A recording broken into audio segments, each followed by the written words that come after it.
It's always really powerful to be able to hear from other women who have made it through. They have gone through the divorce, they have transformed on the other side, and they found their new normal. And today is one of those stories so that you understand that you are not alone and that you can do it and you will get through it one step at a time. So let's get started. Welcome to the Crazy Ex-Wives Club, a podcast dedicated to helping women navigate the emotional journey that is divorce. I'm your host, Erica, and if you're trying to figure out life after the big D, welcome to the club. Whether you're contemplating divorce or dealing with the aftermath or any of the many phases in between, the club has got you covered. Each week, you'll hear stories from women who have been in your shoes. This isn't about spilling tea on divorce details. This is about giving you the tools to take control of your own healing journey. Listen in weekly for advice, tips, and tools to help you move through each stage of the process. Hey guys, welcome back to another episode of the Crazy Ex-Wives Club. I'm your host, Erica, and today my guest is Carol Cho. Carol is a financial advisor and a fellow divorcee, and she is joining me today so that we can chat about her divorce transformation and the things that she learned along the way. So thank you, Carol, for joining today. You're so welcome. I'm excited to be here with you. Yeah, so let's start us off so they understand a little bit more about you and your divorce experience. Can you tell us just a little bit about what kind of happened in your life at that moment? Yeah, it was a long time ago, so I'm talking maybe over 20 years ago. And I actually asked my sister if she can ask me questions to interview me to like jog my memory of that time. It was kind of funny. It's so true, like not to cut you off, but it was so true when I first started this podcast, I had to have the same thing happen because what is so real and so all-consuming in the moment, it fades and it passes and it goes away and we forget what a lot of those really big, heavy moments were. They become this blip in the past. But, like you just said, yours was 20 years ago. Once in the club, always in the club. Here we are. We're in the Crazy Ex-Wives Club. It's a good thing that you bring that up too. So for anyone who's listening, like it does get easier, right? Like time does heal, maybe not all, but a lot. And I often say that it's nothing I regret. It's in my resume of life. Yeah. I really honestly wouldn't change that experience for anything else because I learned so much about me and who I am and who I want to be. So I mean, really, it was an experience that had to have happened in my life. So How long do you remember how long it took before you really solidly felt like, okay, I'm okay with this experience? I wouldn't have changed any of it. let's see. I think probably years later, and I will say that through the years, like each passing day and month and year, the feelings became softer and softer and softer. And I don't know if that makes one feel hopeful or hopeless because I'm saying years. And when you're sitting in the moment, you're like, oh my gosh, I'm going to be sitting with this for years. But I guess I don't want to sugarcoat anything. You have to go through that process, right? It's like, I think, like, think of layers, right? When you enter a marriage, I feel like there are layers of yourself that constantly change and evolve and shed. And then when you leave that marriage, it's the same thing of the constantly evolving the layers of an onion or a snake or something, like you're just shedding, right? And that takes time. Yeah, and because it's a little bit all the time, you get through the first part of the divorce and there is a sense of relief because this thing is finally decided and this thing is finally over. And I agree with you. It was years. It probably was, at like 3 years I kind of tripped again and things got rough again and I started moving backwards and being really angry that this thing happened to me because it was causing me to be delayed and being able to, move forward at my job or have a bigger house or whatever it was. I think at like 5 years, I was content with it. It still hurt, but I was really happy with the new life that I had built. I was happy with who I had become, and while all the pieces weren't sorted, I was like, "Oh, okay, I get why it had to happen." I think 5 years was like, "I get why it had to happen." I think now as I'm nearing closer to that, like 8-year mark, I think 8, 9, 10, now I'm like, I'm so glad it happened because I have learned so much more. I've changed to be able to help people on a different level that would have never been possible. I would have carried on. Yeah, 100%. And as you say that, it's getting me to think more about the experience too, is as I get older and get further away from the experience, as we get older, we grow, right? Yeah. We become these other people and we learn from the experience. So when I reflect upon it as I get older, I reflect on it in a more beautiful way, Yeah. in a way filled with gratitude and compassion. So I think that's another thing that time does as well. I think that's so beautiful. Okay, so let's go back and actually hear your story. Now that I took us off down our first tangent. we can- So I have to start with saying that I did marry an individual who was not a US citizen. So he got a scholarship to study here in the US. So I met him at university. We were both art students. And, we dated and then we went back to his country. So I lived abroad for many years and it was a wonderful experience. And we got married because I wanted to come back. And I know in his mind, he had a little bit of fear about what's going to happen if I don't put the ring on the finger type of thing. But what where I'm very disappointed in myself is ever since I was a very little girl, I've never envisioned myself as becoming a woman who would ever get married and have kids one day. And when I think about the people that I've dated and my ex-husband, this is stuff that I used to bring up too, that, I just don't see myself ever getting married. And I used to always say 30, because at that time, like I was either a teenager or in my early 20s, and 30 seems such a far away number. And now I'm 46, but like 30 seemed like such a far away number that I was like, yeah, I don't think I want to ever get married. And so this was no. And it was also known to my ex-husband, who also kind of agreed to it. He's like, yeah, I don't want to get married either. We're young. And then he proposes to me. And I say yes, because in my mind, I'm thinking, well, I love this person, right? He loves me. What do I know about love and marriage? They say it's a leap of faith. So a little bit of that, like, naivete, the inexperience coming out. Yeah. Yeah. And if I think about that today, I kind of betrayed myself and betrayed like who I was and who I wanted to be. And that's okay. We learn from it. Yes. Yes. And I think so many of us have a very similar experience in terms of the leap of faith, right? Because I remember having that same moment of it felt like panic, like when he proposed that all of a sudden I was like, well, but this is what you wanted. Cause I was on the other side. I was always wanting to get married to one person and have a 50-year wedding anniversary and all the jazz, right? But so when he proposed, I was like, well, this is what you wanted. So why are you now all of a sudden like, I I don't know. I don't know, right? And you do feel like you just have to say yes because you do love this person, and what are the other options? And society has taught us that like, "Hey, this is the next step. This is what you're supposed to do to move forward." And who knows what like no one knows anything. You don't know the future. You don't know if this is a good decision or bad. I mean, life is life. It's like so messy. It's part of the journey. So I've been kind of adventurous in that regard as well. And I'm thinking, well, they say, love has got to be enough, right? We love each other. It's going to work out. But I think for me at least, I was young.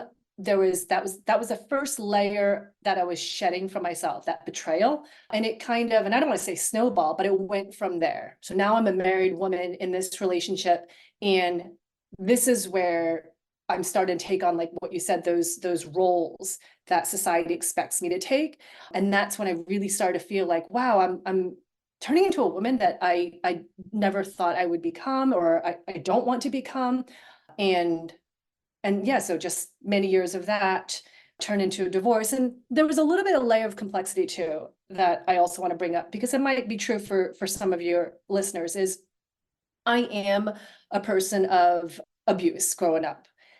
Yeah. And I think that when you are a victim of abuse and you get into a relationship as an adult, it definitely does impact the way you value yourself and just things that you put up. And so that was something I was learning too in the relationship was, you know what, there were things that my ex, ways he behaved that was not acceptable. And I just accepted it because I didn't know any better at the time. Yeah, I think that there were things I didn't have a an abuse story. You know, my biggest one was obviously the betrayal in the marriage. So mine was later.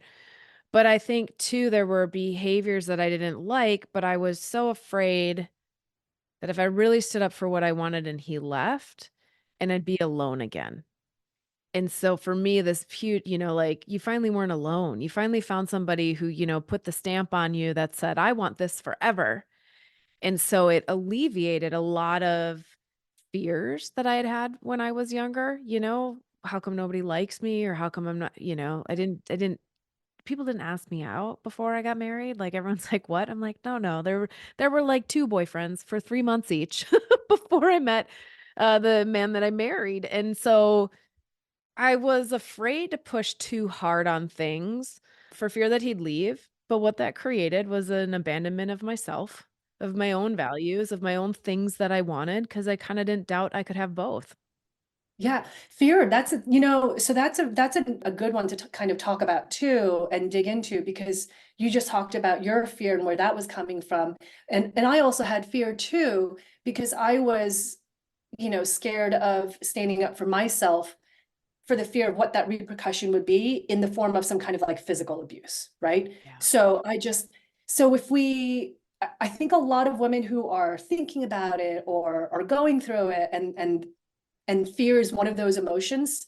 Fear is so very real Yep. and it is an acceptable emotion and it's something that you have to just sit with, whether it's through therapy or talking to people. It's not something that's going to benefit you if you try to ignore it, especially if you try to ignore it to not do something, if it's something that you really want to get out of, like a marriage.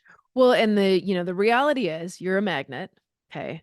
Once you start with a little fear, and then it attracts in experiences that confirm you're right, that fear is right. And then it gets bigger and it gets bigger. So, if you guys are listening, think about one of the times, so think about something that you're really worried about.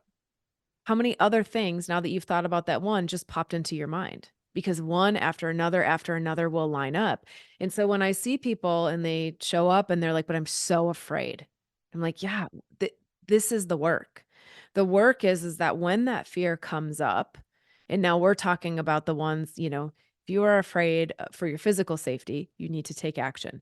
But if you're in a place of, I am so afraid that this person is going to leave, an emotional fear, it stops you in being able to do anything physically. The work is rewiring that. Okay, so what would be the worst case scenario if this ended? Would I still be able to go on? Okay, how would I figure out my money? Challenging those fear-based thoughts because I was a prime example. Fear had taken over every aspect of my life. Every aspect. I was afraid to try new things because I might look stupid. I was afraid to go to a new restaurant because it might make me sick because a lot of foods set off my system. I was afraid to meet new people because what was I going to talk about? And so I like little by little by little was shutting down my entire world. And the partner of fear was anger. And so I was angry at a lot of people. Like, how dare you do that? How dare you not show up differently? And when I really looked at why I was angry at somebody, it was fear underneath. And so being able to regain control over that fear is so crucial. And it is one of I had a program up for a while. And so this is probably prompting me to go put it back out there that was literally all around anxiety, which is always fear based. It was launched during COVID to help people because when COVID hit, I was like, "Oh, I got this. Wait a second. You mean you're about to tell us that we have to be all by ourselves with nothing to do and choose to not worry about something that we have no control over?" I was like, "I just went through this in my divorce. Like, hot damn, I got this one dialed in." And it was still really hard. You guys, it was still insanely hard for me, and I already knew all the practices. I had been doing them for 5 years. And so I'll pull the program back up, you guys, and we'll put a link in there. But being able to work through your anxiety, peel the layers back, right? Shed the skin of the snake each time, each time, each time until you've created a new pathway, a new thought process for your mind to go down. Absolutely. Yeah. So crazy, crazy good stuff. I love fear is like I say, Fear is my second favorite F word, I love that. which is true. I was like, I got 2 F words. Is it your second favorite four-letter F word? Yes, exactly. Yeah, it's not football, guys. I'm not talking about football. I like football, but that's not it. Yeah, I got 2 favorites. Those are them. Hello, my crazy podcast family. It's time to level up your connection and become a club member. If you've loved the content but are craving answers to your specific questions, if you're looking for a way to get help when you need it, if you're ready to move from just listening to creating change in your life, it's time you became an Instagram subscriber. You'll unlock exclusive private content that you won't find anywhere else. Subscribers get VIP treatment with direct Q&A sessions, weekly lives, and the ability to get support when you need it, all on a platform you're already on. No new signups, no new websites. Just head over to our Instagram page, click that subscribe button, and join the inner circle now. Subscribe today and keep the crazy fun going. Okay, so let's see. Where else do we want to explore? Oh, you know what I wanted to talk about? Because this came up when we were first chatting. And I think that it's so important. It kind of ties into the fear, which goes into anger, right? It not bashing the ex. So the reality is, two people got hurt in the marriage, and it doesn't matter. I'm halfway about to get on a soapbox about this on social media about, people hear a story about somebody or they want to make a story up on how they're interpreting some sort of body language or conversation or thing that happened to them. And they immediately fly off the handle and make a new post about how, the one I think about is, and now I have 0 information on this, so don't jump at me either. But there were a bunch of TikToks going around about, like, Zach Bryan, right? Music person, and supposedly and what the TikToks were saying is like, "Oh, now I hear his music different because his wife was overseas serving, like, in the military, and he mailed her divorce papers," right? They just were, like, casting all sorts of judgment on what the story is, and I was like, "We don't know the story, but we do know that there are 2 people that both got disappointed because nobody gets married being like, 'Hell yes, I can't wait to divorce this woman in 5 years.'" So, there has to and I get the healing part of being angry, but there has to be a point when you let it go. Yes. Yep. And if you don't let it go, right, you're not healed. Everyone knows that, But Yeah. I would say for me, it's easy to blame the other person. We all know that. It's easier to blame the other person than to really look in introspectively and take some accountability and responsibility, right? And so for me, there was so many things that I had to acknowledge, that I had to accept. Maybe one, it was because I said yes, knowing that I didn't want to, or that wasn't what I wanted to do. So I could be the take responsibility for that as well. Not raising my voice in different situations where I didn't feel good about the situation or he was hurting me. Like, I can take responsibility for that. It's not always just the other person. But I think what I've learned is that, we're, as human beings, we're constantly growing, changing, and evolving. And who I was at the beginning of that marriage and who he was at the beginning of the marriage and who we were the year after that and after that and after that, we constantly change. And so sometimes I think about, like, I don't want to say he was bad or I was bad or he was good or whatever, like, but I just see us as like kind of like two roads that sometimes came together and sometimes went apart. And in the end, it just really started to drift further and further apart. And I think I had told you this too, because it's easy for me to bash him, but if I think about certain things, like it took me many years to actually forgive myself for being the one to say, hey, I want a divorce. Because I know hearts were broken. My heart was broken, his heart was broken. And when I think about the fact that I did hurt somebody, it really does break my heart. And I think it's easy for me to place blame, but I think really I just tried to have as much compassion for him, for me, for our relationship and our experience. And that's what I really try to lean into, is just to have some compassion and kindness for the situation. Yeah, I love that because that's the thing, like, nobody started out hurting each other, And so even in my situation, if I look through it and can I be angry about it? Sure. But guess what? It didn't start with the extra socializing. There were a lot of small things happening before where just weren't connecting. And that's why I love your story of the 2 roads, right? So if you're married and you're listening and you're like, "Oh my god, does this mean I have to get divorced because we're drifting apart?" And the answer is no. I am literally the divorced woman who's the biggest advocate for working on your marriage and for fixing it because getting divorced doesn't make anything easier. It makes a lot of things harder, but sometimes it is the right choice. No matter if you get divorced or if you stayed married to one person, you become someone else so many times in your lifetime. And the task is how you continue to come back to that point of connection. And even as, 'cause even right now, I think about in dating, if the been with my partner for 2 years, I've become different people and taken on different things. And so it's constantly been about a choice of returning or have I outgrown this? Is this a thing that now it no longer serves the both of us? But constantly returning, finding your way back. You get to go out and figure out who you are, and then you look at how does that come back into my relationship or does it not?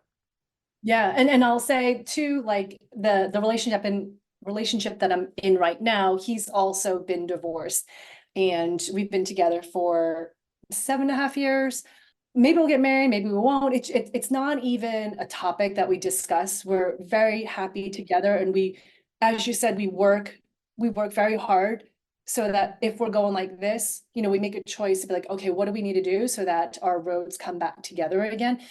And I think that's also a result of just getting older, having experience to understand that relationships, they do require work and they do require effort. And he and and something I'd asked my ex-husband was maybe we should go to therapy. And it was towards the end, but I actually wanted to learn how we could end things amicably. And, he shot that down. But at one point in my current relationship, our roads were going like this, and I had mentioned therapy. I'm like, maybe we should go to therapy, which I've never done with another person, by the way. Initially, he said no, and then he said yes. And it was what helped us to also come back together. And it's just made us so much stronger. Yeah, I love that because and that's the important part about finding the right therapist, right?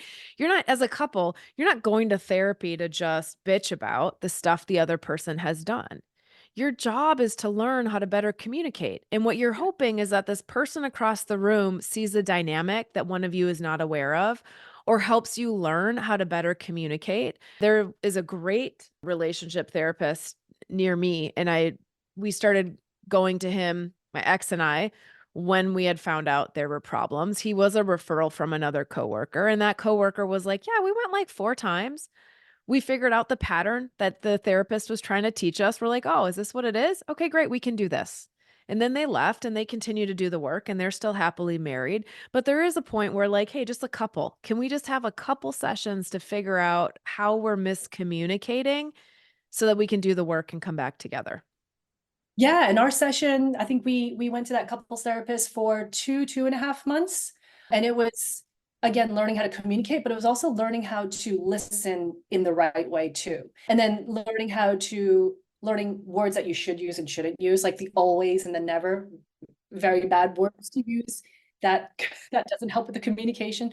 So yeah, it was just learning some tips, tricks, tools that's really helped our relationship.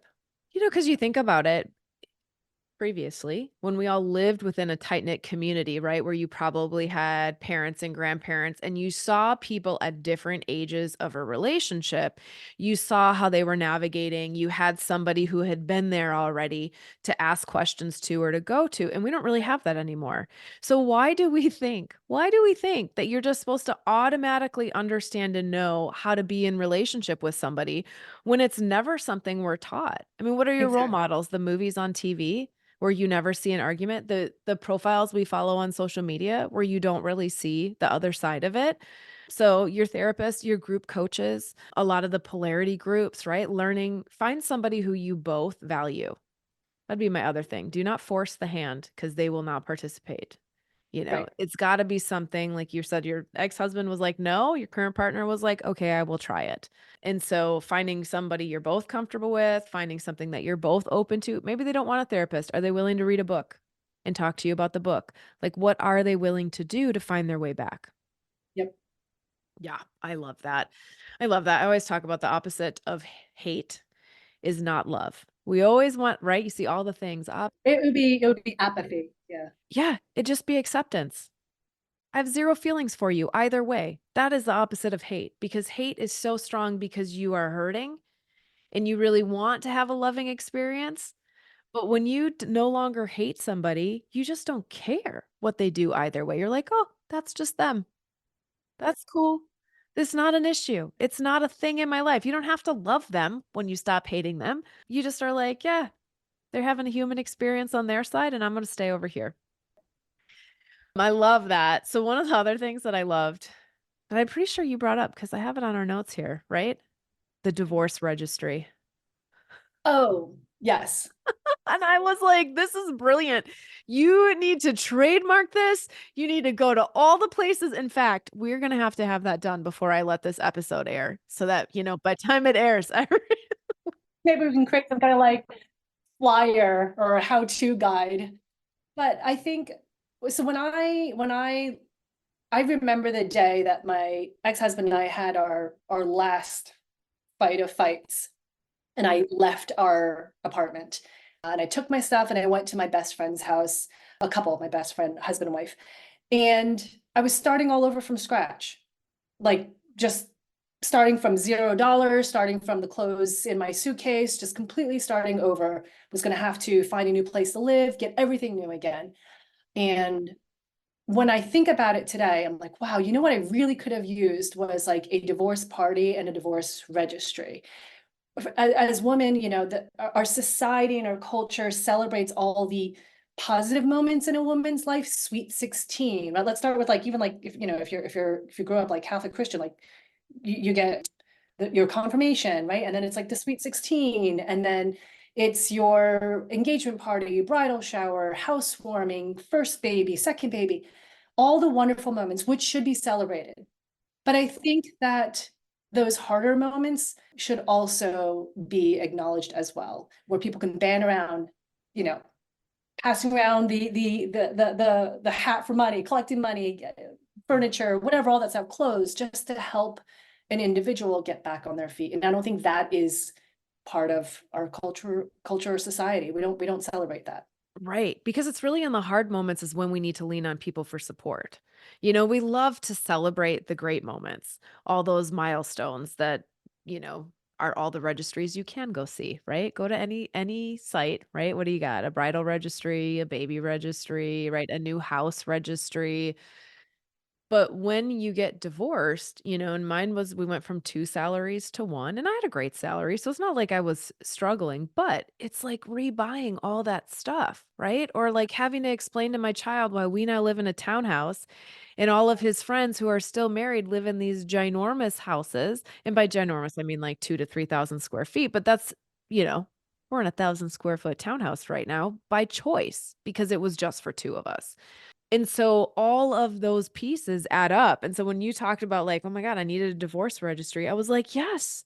Because my story was like he had moved out while I was at a concert. So I just recently wrote about this. So I didn't know. He had moved into the guest room and in the house, and I'd been fighting, desperately fighting for him to give the marriage a shot.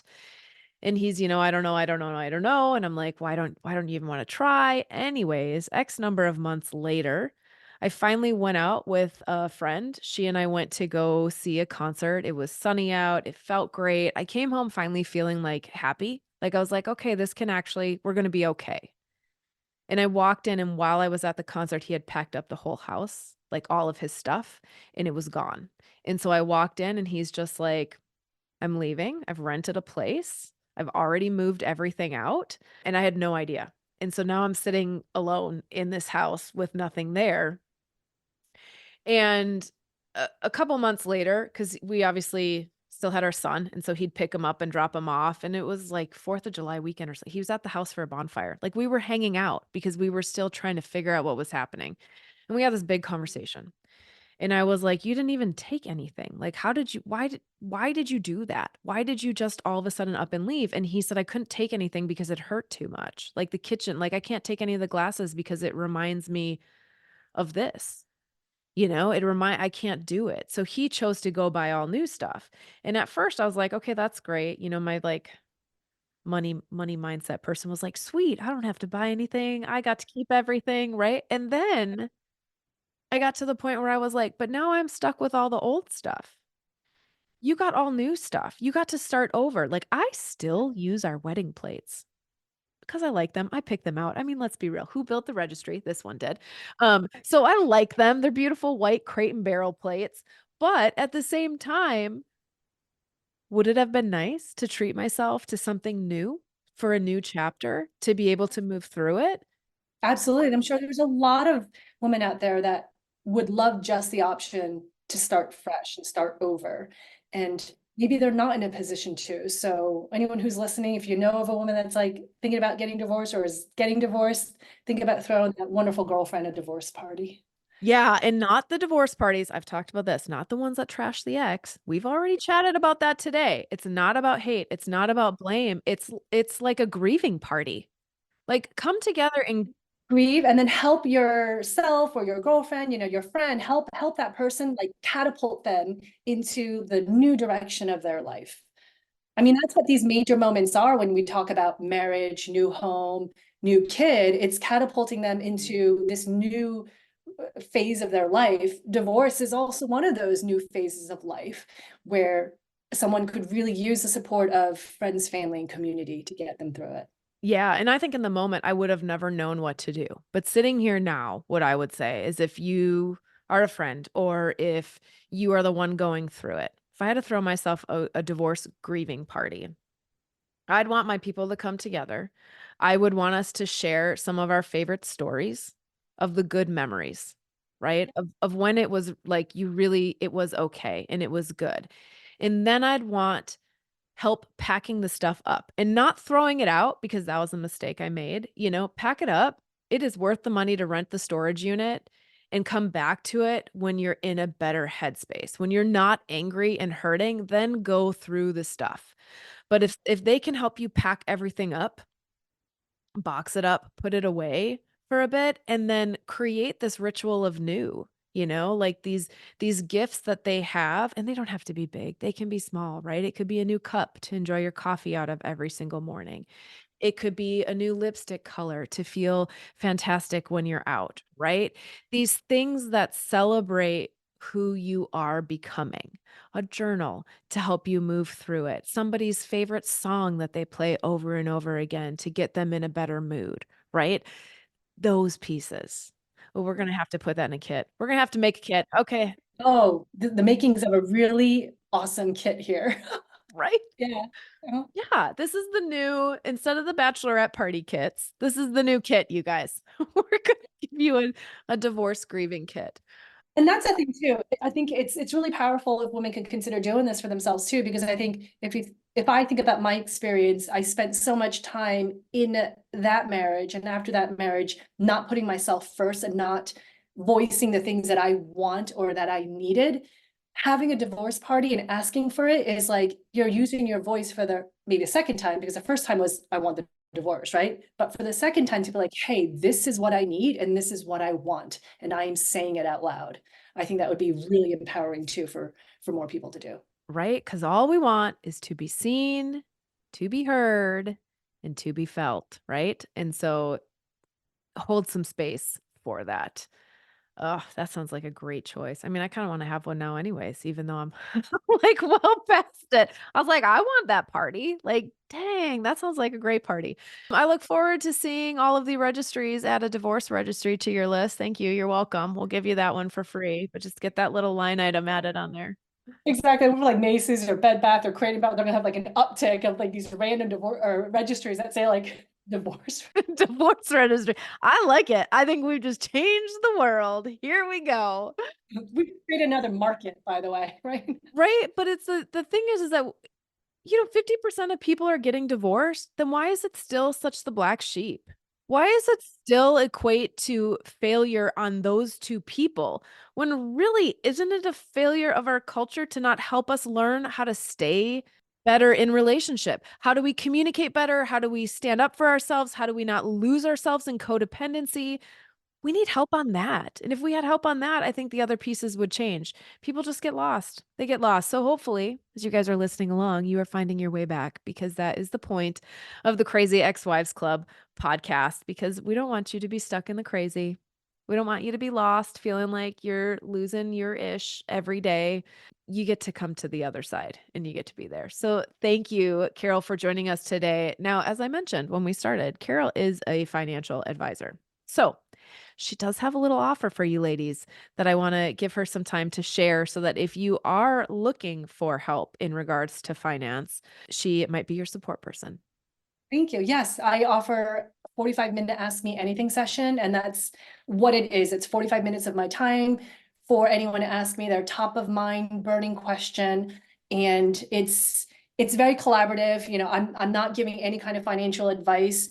We sit down and we just have a conversation, and people come to me and ask me questions, and we just have a conversation and brainstorm ideas of, you know, what the answer could be, if it's something that needs some kind of creative solution, or who they can ask for help on. But it's 45 minutes, ask me anything, no judgment, no shame. I've made every single mistake. I'm a divorcee. You know, it's one of the reasons why I became an advisor, because I wanted to go from the passive participant by financial life to an active participant.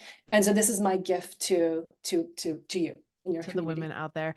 Thank you so much. So you guys, the details on being able to get in touch with Carol are all in the show notes. They're also on the crazyexwivesclub.com under episodes where you can find all of the links and all of the details. But thank you, Carol, for joining us today. Thank you for sharing your story. It is so empowering for other women to just hear real people talk about these things because they are so locked up behind closed doors. So thank you so much. And until next week, you guys give yourself some grace. Take some time for yourself, and we'll be back with another episode. And that's it.